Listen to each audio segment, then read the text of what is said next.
Hello everybody, this is Rahid and you are watching beginners classes. कैसे हैं आप सब? होप आप सब ठीक होंगे। तो welcome back to our daily current affairs session.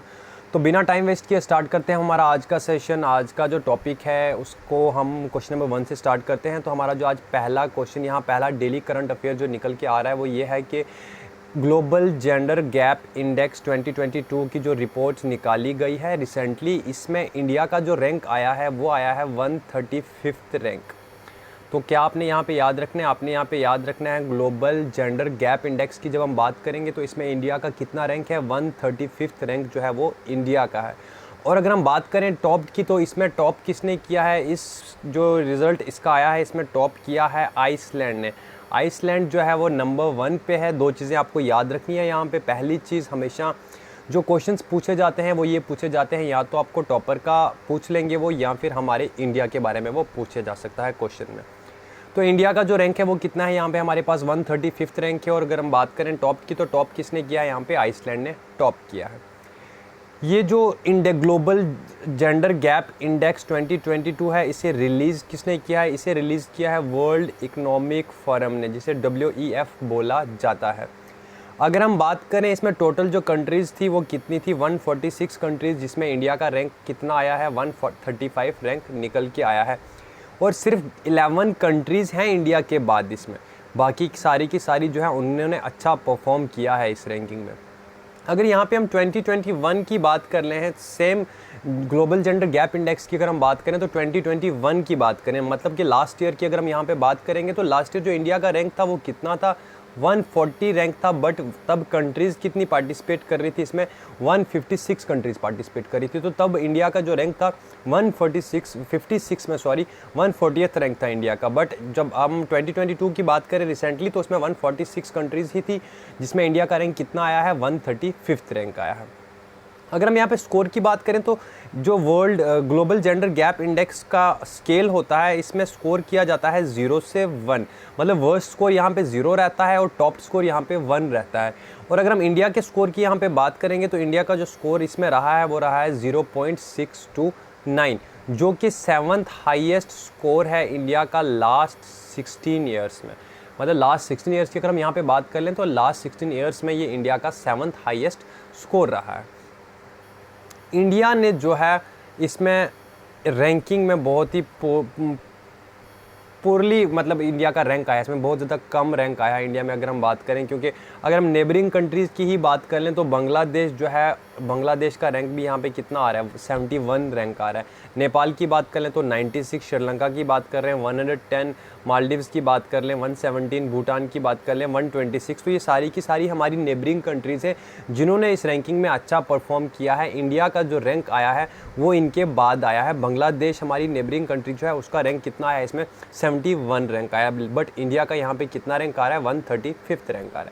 अगर हम बात करें तो सिर्फ 11 कंट्रीज़ ऐसी हैं जिनकी जो रैंकिंग है इंडिया से बिलो है, मतलब इंडिया से कम है हमारे ग्लोबल इंडेक्स में।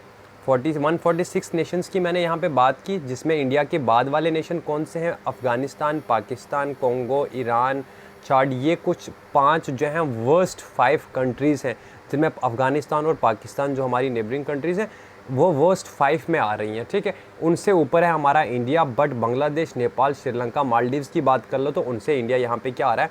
बिलो आ रहा है।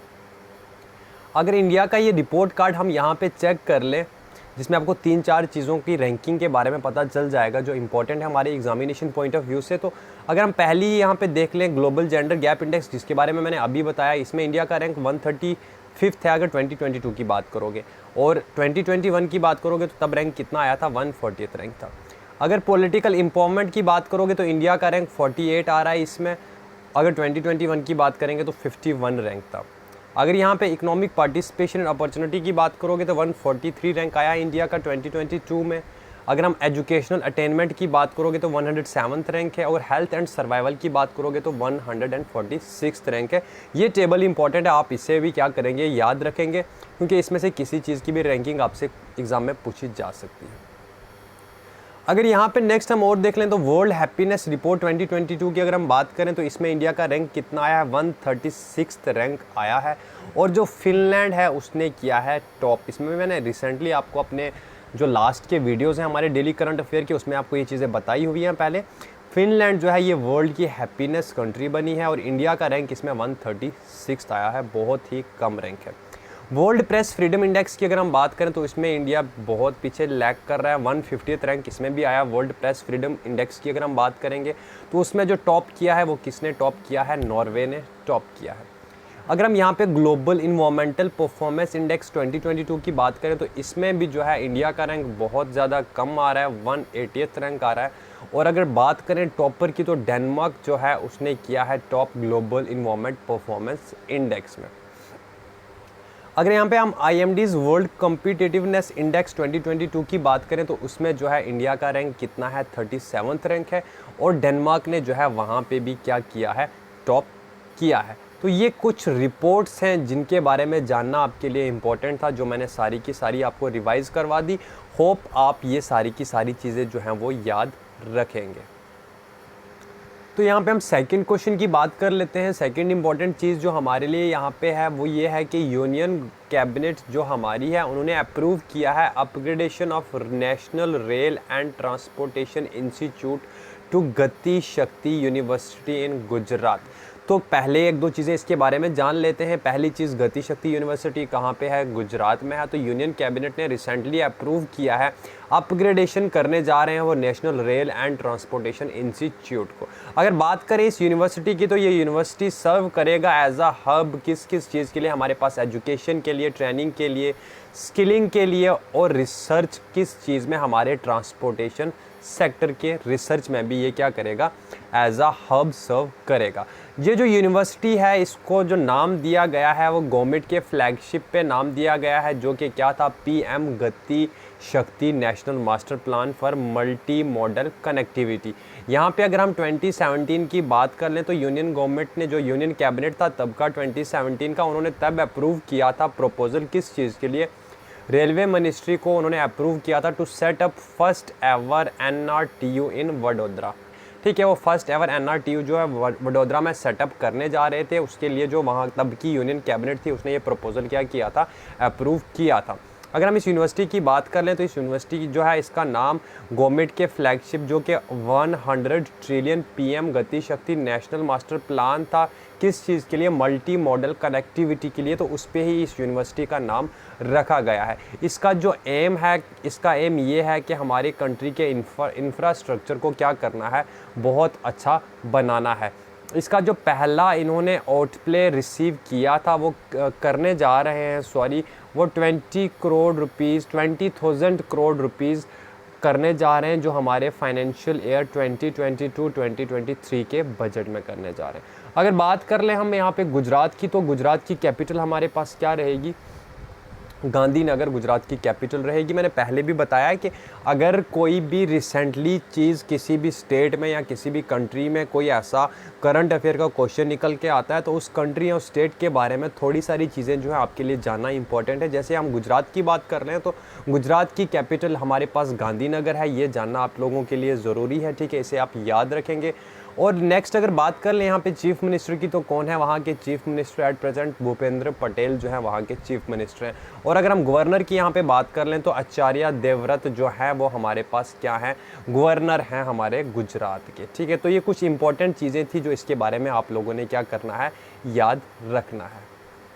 नेक्स्ट इम्पोर्टेंट जो टॉपिक है हमारे पास वो ये है कि UIDAI, जिसे unique identification authority of India बोला जाता है, उन्होंने लॉन्च किया है रिसेंटली एक नया मोबाइल ऐप जिसका नाम हमारे पास क्या है, आधार फेस RD है।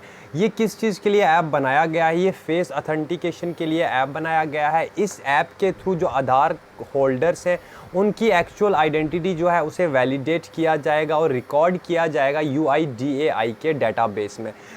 कौन सी आइडेंटिटी जो आपकी कैप्चर्ड की जाती है आधार एनरोलमेंट के टाइम पे, जब आपका आधार कार्ड बनाया जाता है तब जो आपकी आइडेंटिटी ली जाती है उस आइडेंटिटी को रिकॉर्ड किया जाएगा UIDAI के डेटाबेसिस में।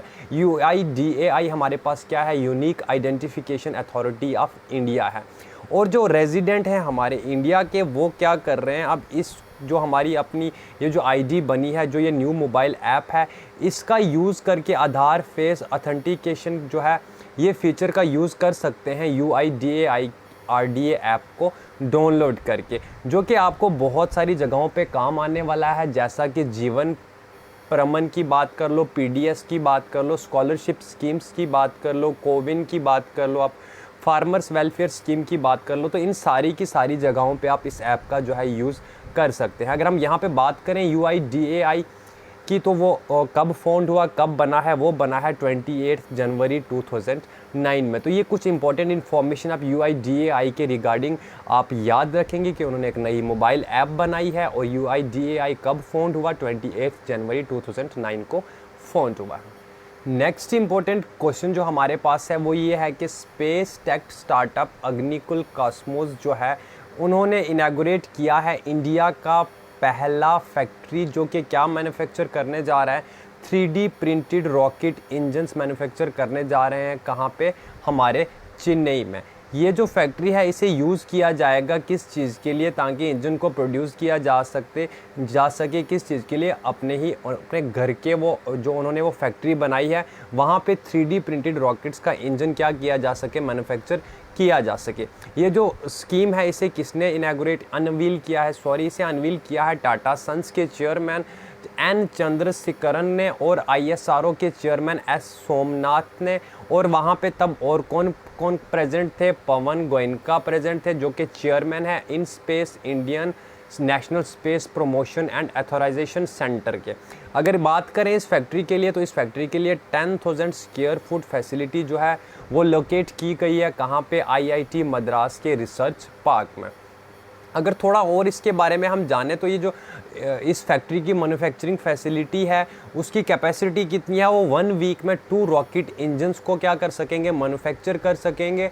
और उसके बाद हर एक महीने में एक व्हीकल को भी वो क्या कर सकते हैं, मतलब एक रॉकेट को भी वो क्या कर सकते हैं, लॉन्च कर सकते हैं। अगर बात करें यहाँ पे अग्निकुल की, जिसकी हम अभी बात कर रहे हैं, तो अग्निकुल कब बना, 2017 में बना। किसके द्वारा ये बनाया गया, श्रीनाथ रविचंद्रन मोइन SPM और SR चक्रवर्ती, जो कि प्रोफेसर हैं IIT मद्रास में, इनके द्वारा अग्निकुल जो है वो बनाया गया। अगर दिसंबर 2020 की हम यहाँ पे बात करें, तो अग्निकुल ने क्या किया था, एक एग्रीमेंट साइन किया इंडियन स्पेस रिसर्च ऑर्गेनाइजेशन के साथ, जिसे ISRO के नाम से जाना जाता है, under the in space initiative to have access to the space agency expertise and its facility to build rocket engines।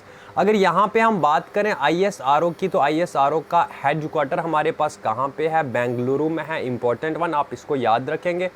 ISRO को कब फाउंड किया गया, 15 अगस्त 1969 में इसे फाउंड किया गया। इसके फाउंडर कौन है, विक्रम साराभाई इसके फाउंडर हैं।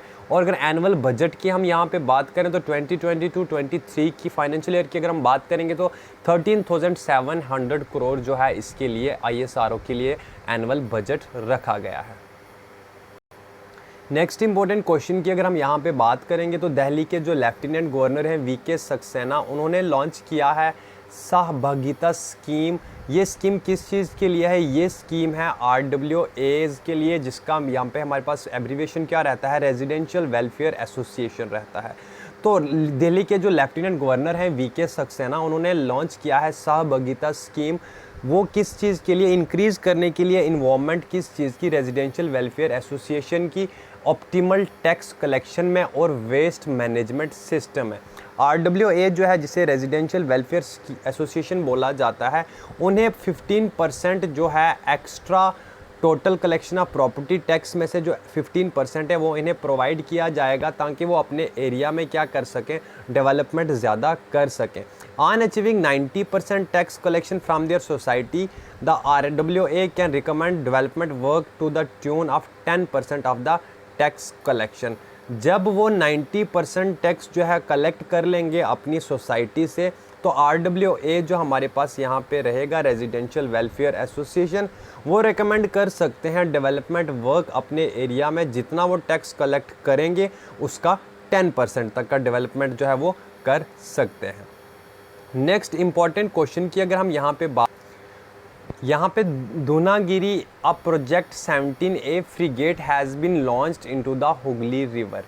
दूनागिरी जो कि एक प्रोजेक्ट है 17A फ्रिगेट का, उसे लॉन्च किया गया है कहाँ पे, हुगली रिवर में, at garden reach shipbuilders and engineers limited Calcutta में। द सेरेमनी वाज अटेंडेड, इस सेरेमनी को किसने अटेंड किया था? Union defence minister Rajnath Singh as a chief guest. इस सेरेमनी के जो चीफ गेस्ट थे वो हमारे union defence minister Rajnath Singh ji थे। It is a christened after Dunagiri mountain range in the state of Uttarakhand. अगर हम इंडियन नेवी शिप की यहाँ पे बात कर लें, दूनागिरी की, one of the 7th steel frigate that India is constructing under project 17। अगर दूनागिरी की हम बात करें तो ये one of the 7th stealth frigate है इंडिया जो कंस्ट्रक्ट करने जा रहा है अंडर 17th ए प्रोजेक्ट के अंडर। ये जो प्रोजेक्ट है 17, ये कब से स्टार्ट हुआ? ये स्टार्ट हुआ है 2010 से, और यहाँ पे पहले जो थे 3 फ्रिगेट्स थे, INS शिवालिक इन 2010, INS सतपुरा इन 2011, INS सह्याद्री इन 2012। दूनागिरी जो है ये 4th वारशिप है हमारे प्रोजेक्ट 17A का। INS दूनागिरी की अगर हम यहाँ पे बात करें तो INS Dunagiri is reincarnation of an earlier frigate with the same name which was part of 6 frigate Leander class. The first 2 warship of project 17A, अगर हम पहले 2 वारशिप की बात करें जो प्रोजेक्ट 17A के अंडर आते हैं तो वो आ जाते हैं हमारे पास INS नीलगिरी और INS हिमगिरी। तो ये 2 हमारे पहले वारशिप हैं जो प्रोजेक्ट 17A के अंडर आते हैं, जिन्हें कब लॉन्च किया गया था? 2019 में INS नीलगिरी को लॉन्च किया गया और 2020 में INS हिमगिरी को लॉन्च किया गया था। कहाँ पे? Mazagon dock ship builder limited में। एंड दूसरा कहाँ पे लॉन्च किया गया? Garden reach ship builder and engineers respectively. तो पहला लॉन्च किया गया डॉक शिप बिल्डर लिमिटेड में, एंड सेकंड वन लॉन्च किया गया यहाँ पे garden reach ship builder and engineers वहाँ पे। थर्ड शिप जो INS उदयगिरी है, इसे लॉन्च किया गया था MDL in the May this year, इस साल के मई में इसे लॉन्च किया गया। किस चीज़ को? INS उदयगिरी को। In the earlier INS Dunagiri 33 year of operational service From May 1977 to October 2010, she had witnessed various challenging operations and multinational exercises। तो ये कुछ इंपॉर्टेंट क्वेश्चन थे हमारे आज के करंट अफेयर के टॉपिक के रिलेटेड। तो होप आपको ये वीडियो पसंद आया होगा। अगर आपको ये वीडियो पसंद आए तो इस वीडियो को लाइक करें, शेयर करें, और अगर अभी तक आपने बिगनर्स क्लासेस को सब्सक्राइब नहीं किया तो जल्दी से बिगनर्स क्लासेस को सब्सक्राइब कर लें। सब्सक्राइब करने के साथ साथ आप इस वीडियो के डिस्क्रिप्शन बॉक्स में चले जाएं, वहाँ पे आपको हमारे टेलीग्राम चैनल का लिंक मिल जाएगा। आप वहाँ जाके हमारे टेलीग्राम चैनल को ज्वाइन कर लें, वहाँ पे आपको सारी की सारी जो PDF है वो प्रोवाइड कर दी जाएगी।